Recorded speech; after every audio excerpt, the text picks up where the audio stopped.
అమెరికాలో హత్యకు గురైన నిఖితారావు కేసు నిందితుడు అర్జున్ శర్మ ఇంకా పరారీలోనే ఉన్నాడు.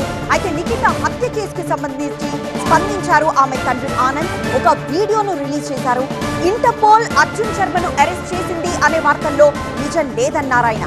దయచేసి అపోహలు అవాస్తవాలను ప్రచారం చేయొద్దని నిఖిత తండ్రి రిక్వెస్ట్ చేశారు. నిఖిత డెడ్ బాడీని ఇండియాకు తీసుకురావడానికి సహకరించిన వారందరికీ ఆనంద్ ధన్యవాదాలు చెప్పారు.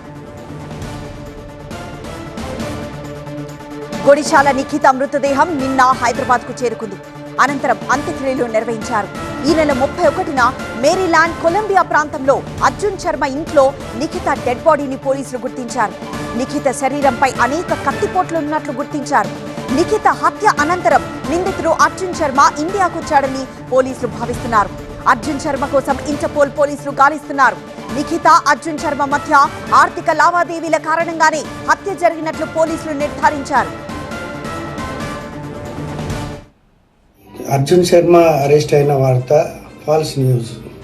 ఎందుకంటే హార్వర్డ్ కౌంట్ పోలీస్ డిపార్ట్మెంట్ వారితో ఎల్లప్పుడూ సంప్రదింపులు జరుపుతున్నాను. అరెస్ట్ అయిన వార్త ఉంటే మొదలు వారు మాకు తెలియజేస్తానన్నారని చెప్పారు. మరియు మీకు కూడా తెలియజేస్తే కరెక్ట్ వార్త చెప్పండి. అరెస్ట్ కాకుండా అరెస్ట్ అయినారు అనేసి అలాంటి ఫాల్స్ న్యూస్ చెప్పొద్దని మీడియా మిత్రులను కోరుకుంటున్నాను.